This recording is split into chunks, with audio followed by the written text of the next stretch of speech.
ओम अथर्ववेदाय नमः।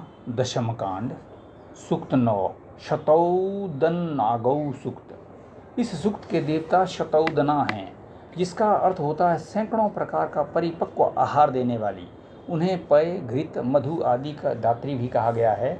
इस आधार पर कुछ आचार्यों ने इस संबोधन को गौ से जोड़ने का प्रयास किया है। व्यापक अर्थों में पृथ्वी एवं पोषक प्रकृति को ही गौ कहते हैं। उस संदर्भ में भी ये उक्ति ठीक है। पृथ्वी तथा प्राकृतिक मातृभाव से सैकड़ों प्रकार का पोषण देती है, अस्तु वह शतौदना है। इस शतौदना को अहिंसनीय कहा गया है। जो लोग प्रकृति संतुलन इकोलॉजी को हानि पहुंचाते हैं, वे इस शतौदना का हनन करते हैं। उनके प्रति ऋषि ने रोष प्रकट किया है।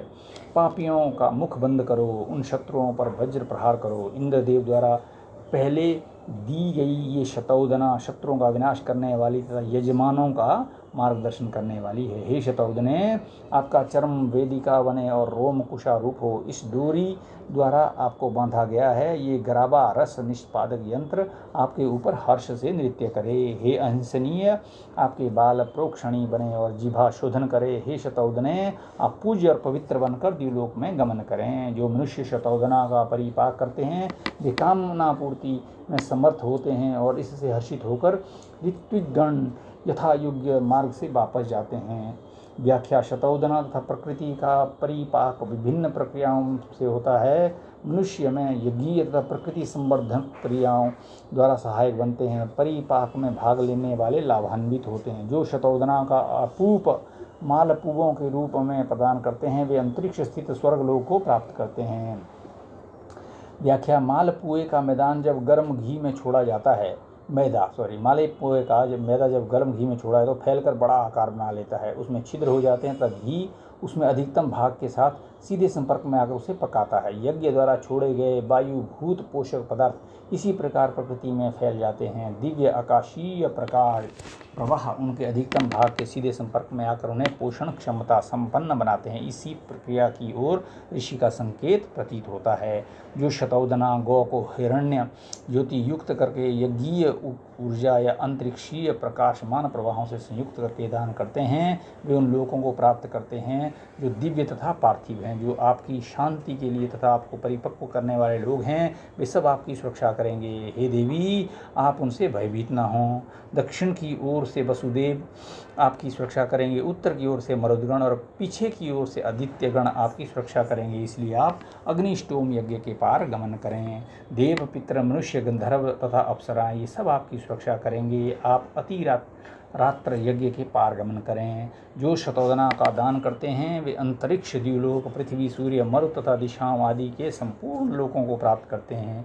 हे अहिंसनीय सुभगा देवी, आप घृत सिंचन करती हुई देवताओं को प्राप्त होंगी। आप पकाने वाले की हिंसा न करें, उन्हें स्वर्ग की ओर प्रेरित करें।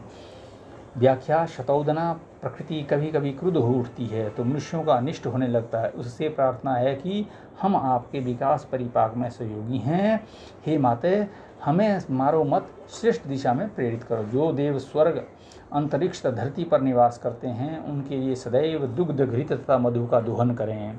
आपके जो सिर, मुख, कान तथा हनु हैं, वे दाता को दुग्ध, दही, घृत तथा मधु प्रदान करें। आपके जो ओष्ठ, नाक, आंख तथा सींग हैं, वे दाता को दुग्ध, दही, घृत तथा मधु प्रदान करें। आपके जो फेफड़े, हृदय, मलाशय तथा कंठ भाग हैं, वे दाता को दुग्ध, दही, घृत तथा मधु प्रदान करें। आपके जो यकृत, गुर्दे, आंतें, आपके जो प्लीहा, गुदा भाग, कुक्षी, कोख तथा चर्म हैं, विदाता को दुग्ध, दही, घृत तथा मधु प्रदान करें। आपके जो मज्जा, अस्थि, मांस और रुधिर हैं, विदाता को दुग्ध, दही, घृत तथा मधु प्रदान करें। आपके जो बाहु, भुजाएं, कंधे तथा ककुत हैं, विदाता को दुग्ध, दही, घृत तथा मधु प्रदान करें। आपके जो गर्दन, पीठ, कंधे तथा पसलियां हैं, विदाता को दुग्ध, दही, घृत, मधु प्रदान करें। आपके जो जंघा, घुटने, कुल्हे तथा गुह्यांग हैं, विदाता को दुग्ध, दही, घृत तथा मधु प्रदान करें।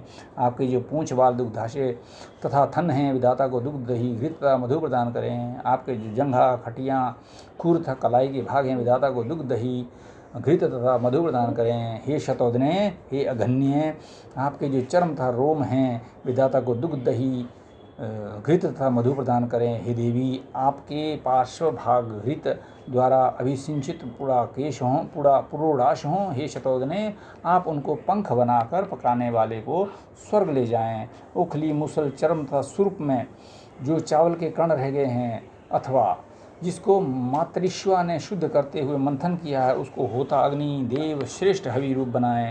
मधु युक्त घृत को प्रदान करने वाली दिव्य जल धाराओं को हम ब्राह्मणों के हाथों में अलग अलग प्रदान करते हैं। हे ब्राह्मणों, जिस कामना के लिए हम आपका अभिषेक करते हैं वह सब हमें प्राप्त हो और हम धनपति बने। सूक्त 10 वशागौ सूक्त। इस सूक्त के देवता वशा हैं। पूर्व सूक्त 9 के शतौदना की तरह इस संबोधन का भाव भी गौ की तरह पोषण करने वाली सूक्ष्म प्रकृति से जुड़ता है।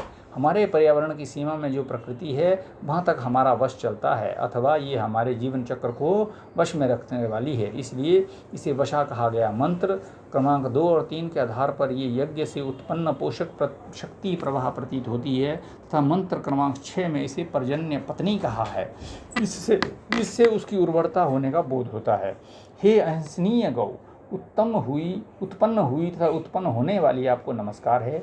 आपके बालों खुरों तथा विभिन्न रूपों के लिए नमस्कार है। जो वशा गौ के 7 जीवन प्रवाहों 7 अंतरस्थानों तथा यज्ञ के सिर को जानते हैं, वे ही वशा गौ को स्वीकार करते हैं। 7 जीवन प्रवाहों 7 अंतरस्थानों तथा यज्ञ के सिर को भी हम जानते हैं। इसमें जो विशेष अलौकित होने वाले सोमदेव हैं उनको भी हम जानते हैं। जिसने द्यावा पृथ्वी और समस्त जल की सुरक्षा की है, उस सहस्र धारा प्रदान करने वाली वशा गौ से हम ज्ञान द्वारा सम्मुख होकर वार्तालाप करते हैं।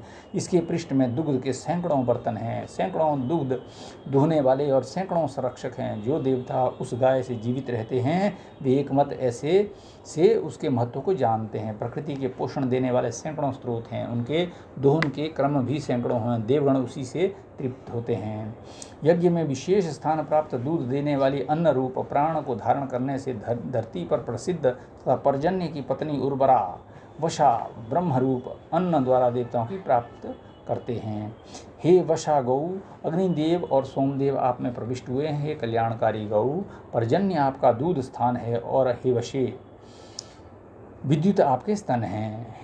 हे वशा गौ, आप सबसे पहले जल प्रदान करती हैं, उसके बाद उर्वरक भूमि प्रदान करती है, फिर तीसरी राष्ट्रीय शक्ति प्रदान करती है। हे वशे, तत्पश्चात आप अन्न और दूध प्रदान करती है। हे ऋतावरी, जब आप आदित्यों द्वारा बुलाए जाने पर उनके समीप गई थी तब वे हे वशे, इंद्रदेव ने आपको हजारों पात्रों से सोमरस पिलाया था। सूर्य की उर्वरता सोम प्रवाहों से ही बनी हुई है। आदित्य सोमेन वलिनः, इंद्र नियंता शक्ति द्वारा सूर्यस्त वशा उर्वरता को सहस्रों धाराओं से सोमपान कराया जाता है। हे गौ, जब आप अनुकूलता से इंद्रदेव के समीप थी तब वृषभ ने आपको समीप से बुलाया था। इसी कारण क्रोधित होकर वृत्रहंता इंद्र ने आपके दूध और जल को हर लिया था। हे वशा गौ, जब क्रोधित होकर धनपति ने आपके दुग्ध को हर लिया था तब से आज तक ये स्वर्ग धाम ही सोमरूप 3 पात्रों में उसकी सुरक्षा कर रहा है। जहाँ पर दीक्षित होकर अर्थर्वा ऋषि मनोहर आसन पर बैठे हैं, उनके समीप देवी वशा तीनों पात्रों में रखा हुआ सोमरस ले आती है। सोम तथा समस्त पैर वाले बालों के साथ वशा गौ सुसंगत हो जाती है। वह कली ध्वनि करने वाले गंधर्वों के साथ समुद्र पर भी प्रतिष्ठित होती है। वायु तथा समस्त पैर वाले प्राणियों के संग ये वशा गौ सुसंगत हो गई है। ये ऋचा तथा शाम को धारण करती हुई समुद्र में नर्तन करती है। सूर्य तथा समस्त नेत्र बालों से मिलती हुई ज्योतियों को धारण करती हुई कल्याणकारी वशा समुद्र से भी अधिक विख्यात हुई। हे अन्न प्रदान करने वाली गौ, जब आप स्वर्णिम आभूषणों से संपन्न होकर खड़ी हुई थी उस समय हे वशे आपके समीप समुद्र अश्व बनकर आ गया था। जहाँ पर दीक्षित होकर अथर्वा ऋषि स्वर्णिम आसन पर विराजते हैं, वहाँ पर वशा दृष्टि तथा स्वधा देने वाली तथा तृप्ति करने वाली होकर पहुँच जाती है। क्षत्रियों की माता वशा है। हे स्वधे, आपकी माता भी वशा है। वशा से अयुद्ध उत्पन्न हुए हैं और उससे चित्त विनिर्मित हुआ है। ब्रह्म के उच्च भाग कूद से एक बूंद ऊपर उछला। हे वशे, उससे आप प्रकट हुई, उसके बाद होता उत्पन्न हुआ। हे वशे, आपके मुख से गाथाएं बनी हैं, गर्दन के भागों से बल प्रकट हुआ है, दुग्धाशय से यज्ञ प्रकट हुआ है और स्तनों से किरणें प्रकट हुई है। वशे, आपके बाहुओं तथा पैरों से गमन होता है, आपकी आंतों से विविध पदार्थ तथा उदर से वनस्पतियाँ उत्पन्न होती हैं। हे वशे, जब आप वरुण देव के उदर में प्रविष्ट हुई थी तब ब्रह्मा ने आपको बुलाया था और वे ही आपके नेत्र को जान सके थे। ऐसा कहते हैं कि समस्त प्राणी गर्भ से पैदा होने से भयभीत होते हैं। ये वशा ही उनको पैदा करती है और इसका भाई मंत्रों से समर्थ होने वाला कर्म है। वशा उर्वरा शक्ति का भाई तथा मंत्रों से समर्थ होने वाला यज्ञ है। अगले मंत्र में उसे पार करने वाला कहा गया है। वशा का एक अन्य भाई संघर्ष पूर्वक सृजन करता है। एक यज्ञ पार कराने वाला है। पार होने वालों का नेत्र वशा ही है। वशा के भाई सृजन और यजन हैं। सृजन उसके साथ उसकी शक्ति प्रकट करता है तथा यजन उसमें समाहित होकर उसकी शक्ति बढ़ाता है। वशा यज्ञ को स्वीकार करती है। उसने ही सूर्य को धारण किया है। ब्रह्मा के साथ वशा में ओदन भी प्रविष्ट है।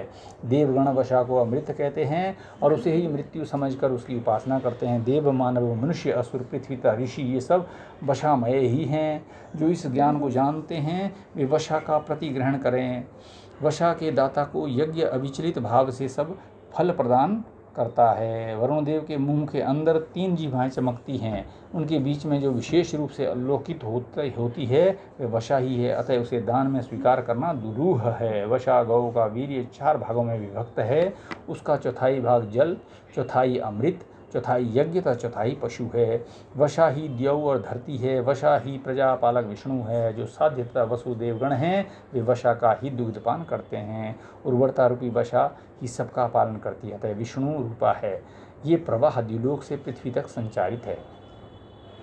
वशा का दुग्धपान करने वाले साध्य और वसु सूर्यमंडल में विद्यमान देवों के स्थान में दुग्ध ही की उपासना करते हैं। ऋषि की दृष्टि में उर्वरता के प्रवाह सूर्यमंडल से भी निःसृत होते हैं। इनमें से एक सोम का दोहन करते हैं और एक घी को प्राप्त करने की साधना करते हैं। जो ऐसे ज्ञानी को गौ प्रदान करते हैं वे स्वर्गलोक में गमन करते हैं। मनुष्य ब्राह्मणों को वशा का दान करके समस्त लोकों को प्राप्त करता था। इस वशा में सत्य, ब्रह्म तथा तप आश्रित समाहित हैं।